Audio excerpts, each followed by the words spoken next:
పోయి పడుకో. చాలా వేడిగా ఉంది.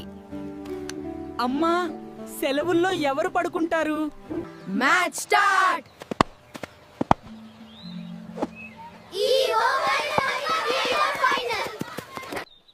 పరుగెత్తు.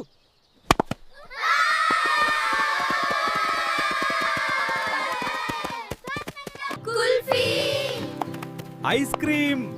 అన్నా, ఒక ఆరెంజ్ బార్.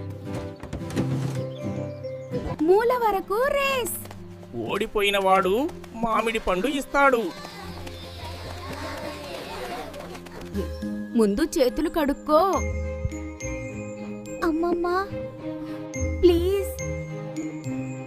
కరెంట్ పోయింది. ఏ టెర్రస్ టైం. వైఫై లేదు, కానీ మధురమైన జ్ఞాపకాలు ఉన్నాయి. ఆ రోజులు గుర్తొస్తున్నాయా?